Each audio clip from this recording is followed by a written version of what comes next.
Ceci est une émission payée par l'heure de la bonne nouvelle. À l'heure de la bonne nouvelle aujourd'hui, Jésus est la vie. Au commencement était celui qui est la parole de Dieu. Il était avec Dieu, il était lui-même Dieu. Tout a été créé par lui. Rien de ce qui a été créé n'a été créé sans lui. En lui résidait la vie, et cette vie était la lumière des hommes. Celle-ci était la véritable lumière, celle qui, en venant dans le monde, éclaire tout être humain. Aujourd'hui, nous allons justement parler avec François et Jeff, Bonjour. Mes collègues de toujours, sans lesquels je serais bien perdu ici à l'émission. On va parler de la vie. On a parlé de la mort lors de la dernière émission, alors c'est tout à fait normal qu'on parle de la vie, surtout que Jésus est beaucoup plus la vie que la mort, en réalité. Il y a beaucoup plus à dire sur la vie que sur la mort. Et on va retrouver un des grands amis de Jésus qui est mort, mais que Jésus va ramener à la vie, bien sûr. On parle de ce personnage que beaucoup de gens connaissent. On parle de Lazare aujourd'hui. Mais François, toi, tu es allé rencontrer les gens pour justement savoir qu'est-ce qui arrivait, quelle était la pensée des gens face à la résurrection. Oui, c'est ça, c'est la résurrection qui est le thème, la question qu'on a posée aujourd'hui dans la rue. Alors, on écoute ça, s'il vous plaît.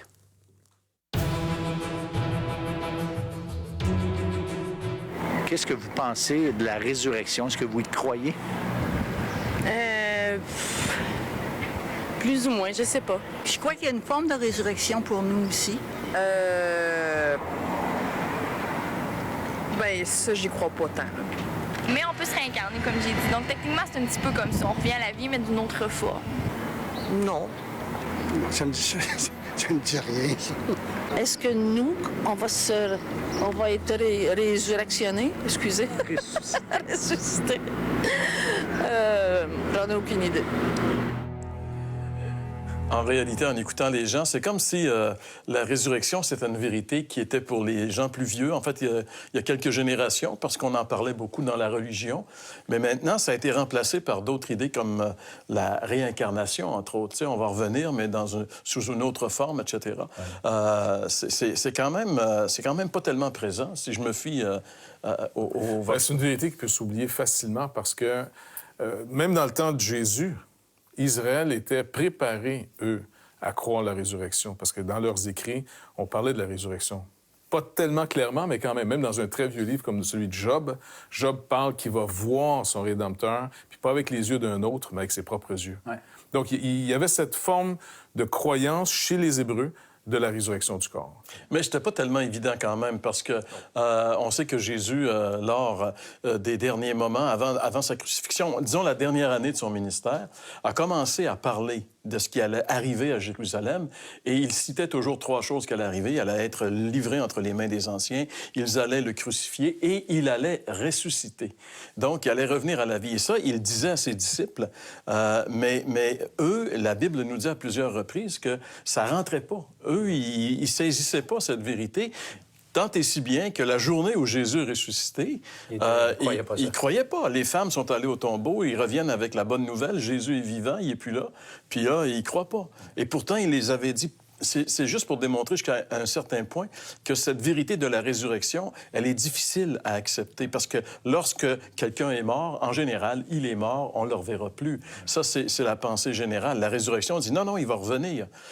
Et même quand Paul est à Athènes et qu'il se met à prêcher, à enseigner le christianisme aux philosophes qui sont avec lui, il l'écoute jusqu'à ce qu'il commence à parler de jugement et de résurrection. Et même, il pense que la résurrection, c'est une divinité à cause du nom anastasis en grec de la résurrection. Donc, même pour eux, c'était une notion étrange. Pour les Juifs, c'était quelque chose d'étrange. Et encore aujourd'hui, si on se fie au Vox Pop, c'est une notion qui n'est pas tout à fait... à la mode? Par rapport au Vox Pop, Jean-Pierre, je vais souvent... J'ai souvent des discussions avec des personnes, et pas la résurrection, mais la réincarnation, elle est assez répandue comme pensée. Sauf que, d'après ma compréhension, la réincarnation qui est véhiculée aujourd'hui, surtout ici au Québec en tout cas, c'est pas la même réincarnation d'origine, la pensée qui est quand même beaucoup plus vieille. Parce qu'aujourd'hui, on pense que, regarde, c'est pas grave, on peut s'en reprendre, c'est le fun, on a une autre chance. Mais en vérité, à l'origine, la réincarnation, c'est un drame de revenir parce que ça veut dire que tu n'avais pas passé le test, puis il fallait tout recommencer. Tout un processus épouvantable pour arriver à quelque chose. Alors, on a un peu adapté d'une façon assez légère la réincarnation comme croyance qui est loin d'être celle d'origine. Quoi qu'il en soit, peu importe la version qu'on accepte de la réincarnation, les deux sont fausses. Absolument. Parce que la réalité, c'est la résurrection. Et nous allons en parler aujourd'hui, mais après la pause. Vous avez des questions ou des commentaires sur ce que vous venez d'entendre? Contactez-nous par téléphone ou réagissez sur les médias sociaux.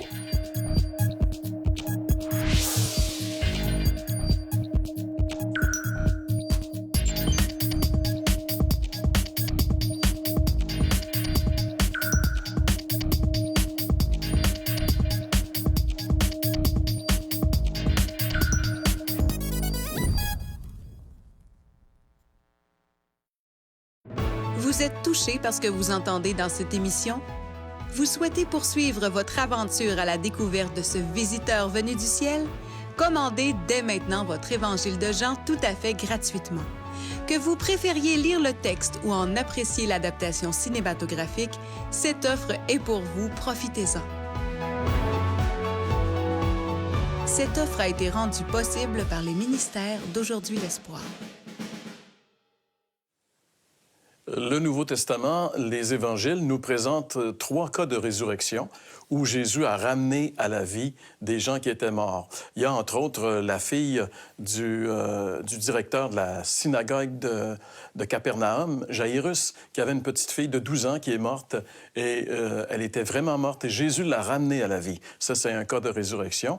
Durant son ministère, Jésus allait de village en village pour prêcher l'Évangile et un jour, il est allé dans le village de Naïn. Ça, c'est un petit village qui est juste en face de Nazareth. Il y a la vallée de Jisréel et de l'autre côté, c'est le village de Naïn. Jésus est entré dans le village et en entrant avec ses disciples, il arrive face à face avec un cortège funéraire. On allait mettre en terre un jeune homme qui était un fils unique de sa mère. Et on sait qu'en fait, en Israël, une veuve à l'époque, c'était pas la vie facile, vraiment très difficile.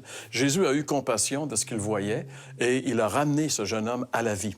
Deuxième cas de résurrection. Le troisième, c'est celui sur lequel nous allons parler aujourd'hui, qui est probablement le plus spectaculaire et c'est celui, en tout cas, qui a fait bouger le plus les ennemis de Jésus. C'est la résurrection de son ami Lazare, qui vivait dans un petit village tout près de Jérusalem, le village de Béthanie, sur le côté est du mont des Oliviers.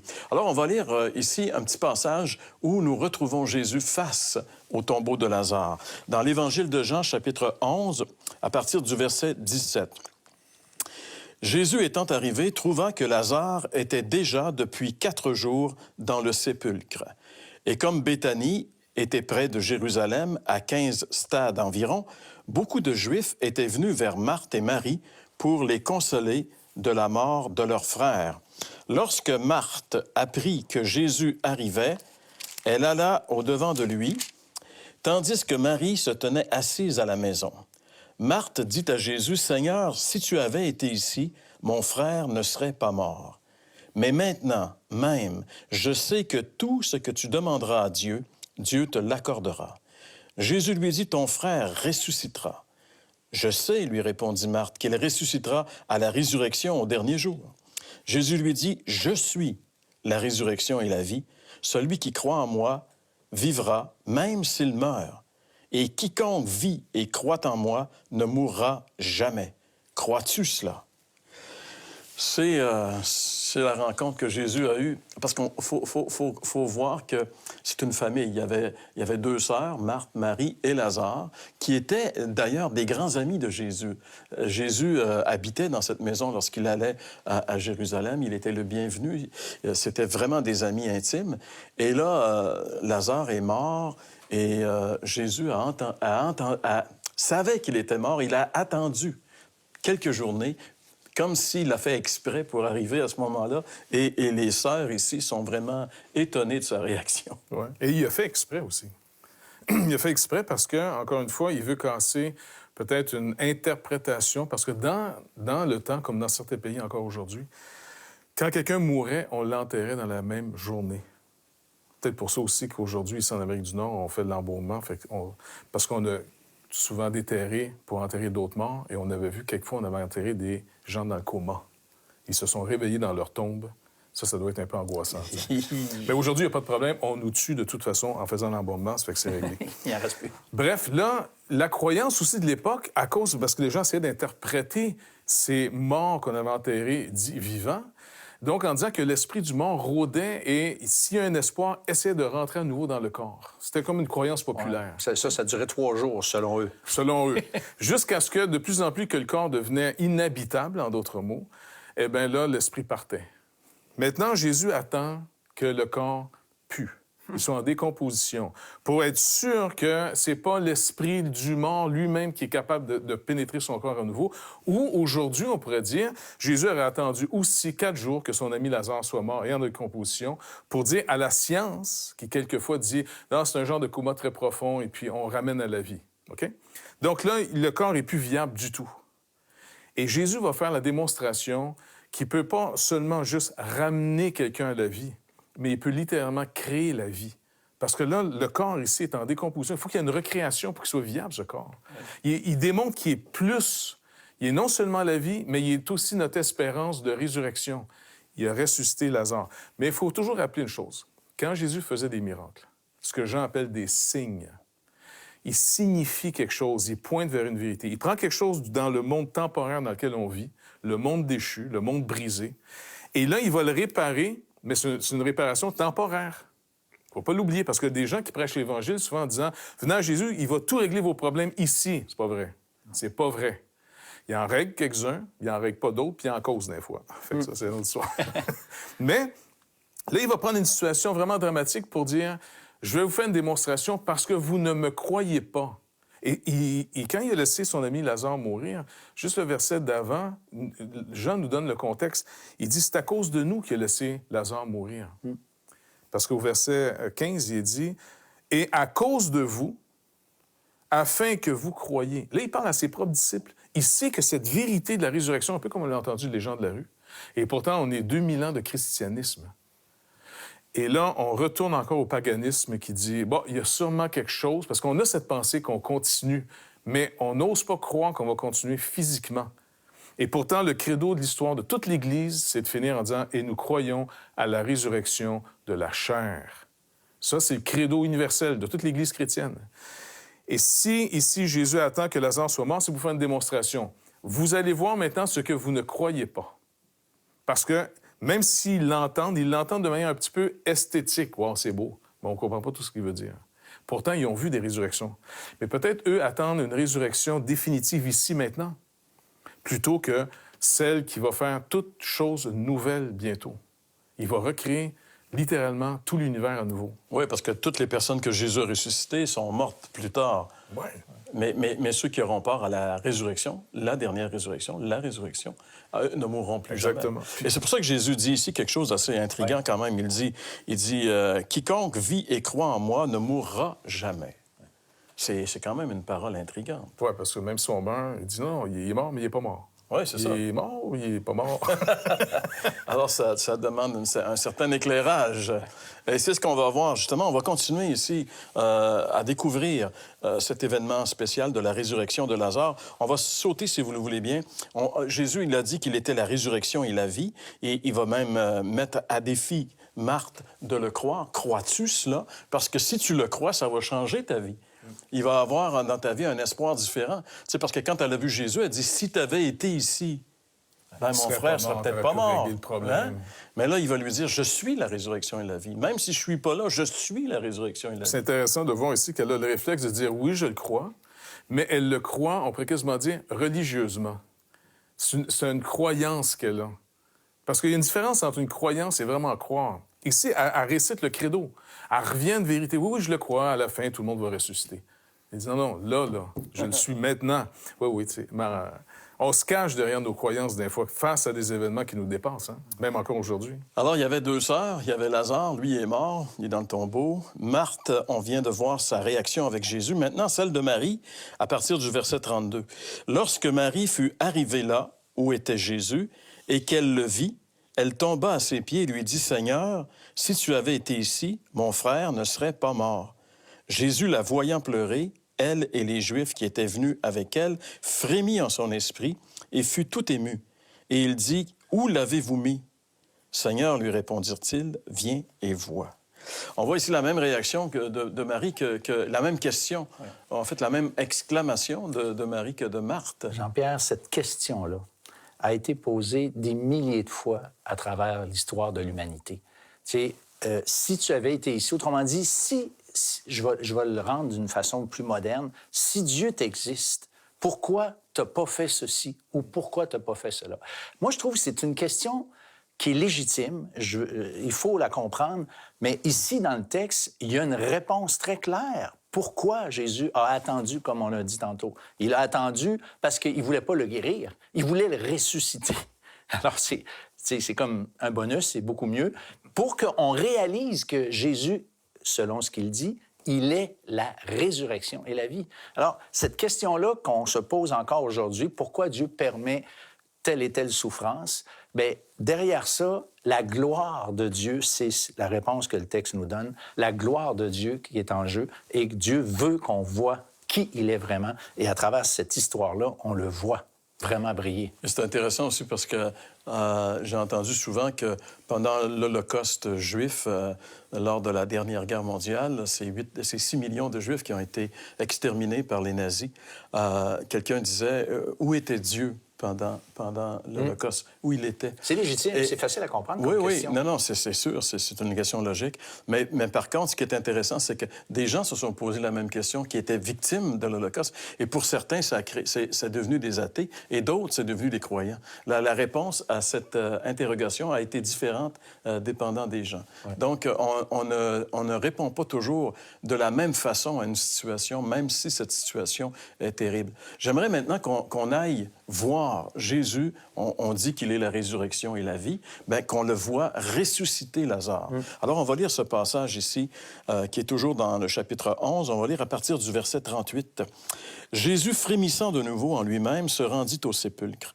C'était une grotte et une pierre était placée devant. Jésus dit, « Ôtez la pierre. » Marthe, la sœur du mort, lui dit, « Seigneur, il sent déjà, car il y a 4 jours qu'il est là. » Jésus lui dit, « Ne t'ai-je pas dit que si tu crois, tu verras la gloire de Dieu? » Ils ôtèrent donc la pierre, et Jésus leva les yeux en haut et dit, « Père, je te rends grâce de ce que tu m'as exaucé. Pour moi, je savais que tu m'exauces toujours, mais j'ai parlé à cause de la foule qui m'entoure, afin qu'ils croient que c'est toi qui m'as envoyé. » Ayant dit cela, il cria d'une voix forte, « Lazare, sors! » Et le mort sortit, les pieds et les mains liés, de bandes et le visage enveloppé de linge. Jésus leur dit, « Déliez-le et laissez-le aller. » Jésus cria d'une voix forte, « Lazare, sors! » C'est lui la résurrection. Et j'ai déjà entendu quelqu'un qui disait, si Jésus n'avait pas spécifié Lazare, tous les morts du cimetière se seraient probablement levés et sortis, parce qu'il est la résurrection et la vie. Et à la fin de l'histoire de l'humanité, c'est lui qui, à nouveau, va faire lever tous ceux qui ont passé sur cette planète. C'est ce que la Bible dit, en tout cas. Et parce que la résurrection, c'est une vérité qui, comme on l'a vu, n'est pas tellement présente dans notre culture, parce que c'est aussi une vérité qui est dérangeante. Ça veut dire que si moi, je vais devoir revenir pour répondre de ma vie devant Dieu, j'aime bien mieux croire que non, que tout est fini après. C'est ça l'aspect, on pourrait dire, négatif de la résurrection. Mais on voit ici la puissance de Jésus. Lorsqu'il a dit à Marthe qu'il était la résurrection et la vie, il l'a démontré devant le tombeau de Lazare. Exactement. Et c'est une vérité qui opère parce qu'encore une fois, on retourne à l'idée que les Grecs avaient ou que le bouddhisme a aujourd'hui. On essaie de retourner dans l'énergie ou dans je ne sais pas trop quoi, une autre forme d'existence. Mais la parole de Dieu nous parle clairement. Je t'ai créé humain, tu vas ressusciter humain. et tu seras humain pour l'éternité. Ouais, puis la Bible parle de la résurrection des justes et des injustes. Alors, peu importe, la Bible dit qu'on va ressusciter. Exactement. Tous ceux qui n'ont jamais vécu sur cette terre vont sortir du tombeau et comparaître devant Dieu. C'est une vérité quand même assez Ben, écoute, c'est dérangeante. troublant. C'est sûr que c'est troublant parce que les gens disent, mais comment on peut s'en sortir? Le seul moyen d'en sortir, c'est pas de nier, c'est pas de se cacher, c'est pas de se fermer les yeux, c'est même pas se tuer, c'est même pas ignorer tout ça comme ça va partir. Le seul chemin, la seule porte qui s'ouvre dans une éternité où est-ce qu'il y a une félicité éternelle, où est-ce qu'enfin on pourra vivre humainement une gloire incroyable, c'est en Jésus-Christ seul. Il n'y en a pas d'autre issue. Le reste, c'est un déni. Alors, comment faire, François, si cette idée de l'éternité, de la résurrection qui va me ramener devant Dieu, vraiment me dérange et j'aimerais avoir une certitude? Oui. Mais Jésus, Jean-Pierre, dit à Marie, « Crois-tu cela? » Et à la fin de l'histoire, qu'on n'a pas lu ensemble les versets, les Juifs ont posé une méchante bonne question. Ils ont dit, que ferons-nous? Parce qu'eux voulaient se débarrasser de Jésus. Et ils ont voulu, à ce jour-là, la Bible, le texte nous le dit, ils ont voulu se débarrasser de Jésus. C'est là qu'ils ont décidé de le tuer, carrément. Alors, deux réactions possibles. Crois-tu cela, oui ou non? Ou veux-tu te débarrasser de cette vérité-là qui, bon, franchement, t'énerve, t'embête?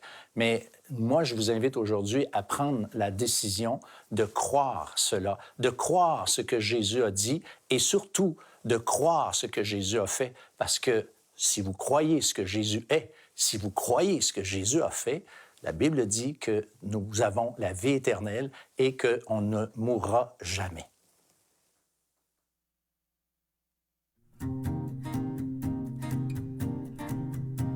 À toi la gloire, ô ressuscité.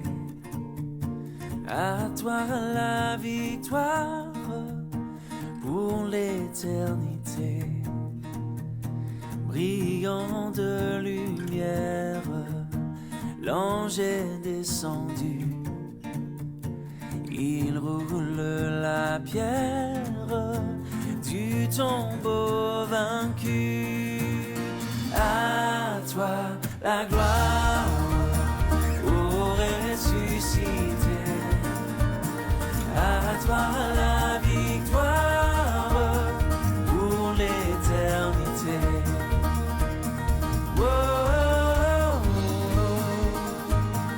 oh, oh, oh.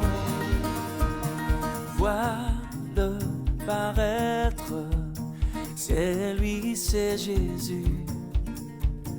Ton sauveur, ton maître, oh ne doute plus. Sois dans l'allégresse, peuple du Seigneur, et redis sans cesse que Christ est vainqueur. À toi la gloire, ô ressuscité. À toi la victoire pour l'éternité. Oh, oh, oh, oh. Il est ma victoire, mon puissant soutien. Ma vie et ma gloire, non, je ne crains rien.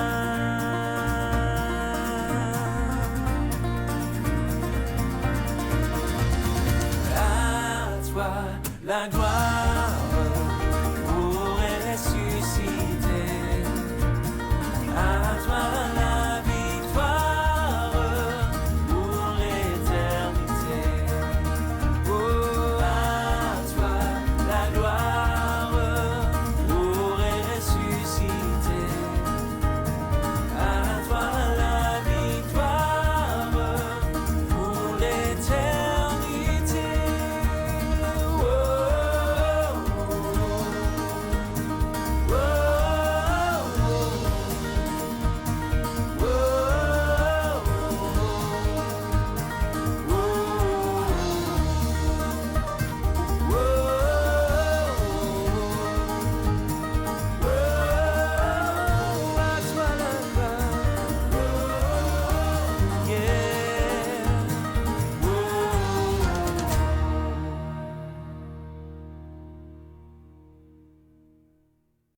Vous avez des questions ou des commentaires sur ce que vous venez d'entendre? Contactez-nous par téléphone ou réagissez sur les médias sociaux.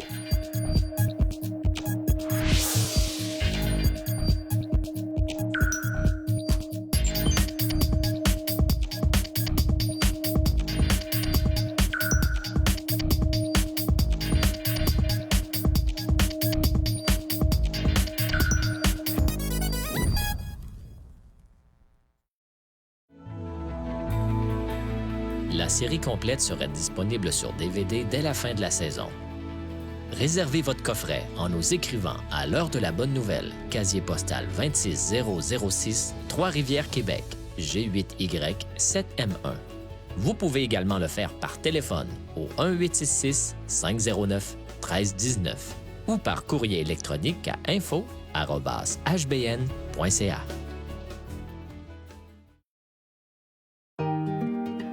L'heure de la bonne nouvelle vous invite à participer à l'un des nombreux déjeuners de l'espoir. Ces déjeuners ont lieu dans plusieurs restaurants réputés de la province et vous sont offerts gratuitement. Pour connaître les détails concernant l'endroit, la date et l'heure pour votre région, composez le numéro sans frais 1-866-509-1319. Vous pouvez également consulter le site web www.déjeuner.org.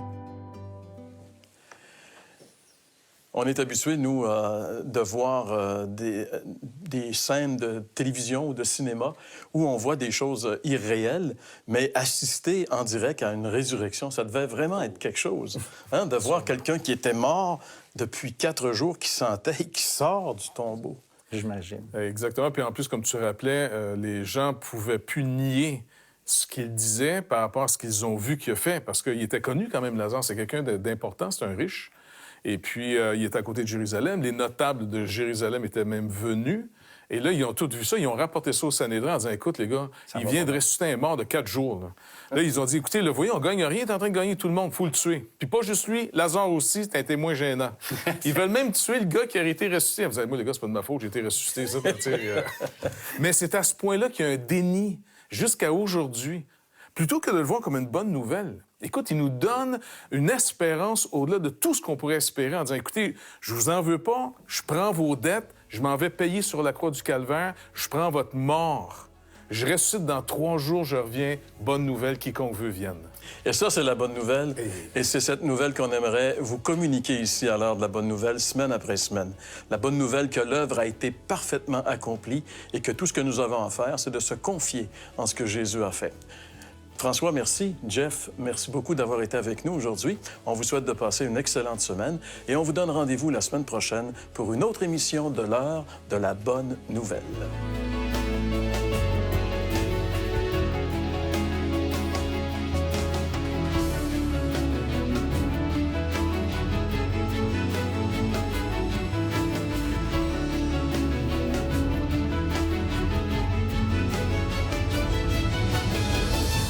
Ceci était une émission payée par l'heure de la bonne nouvelle.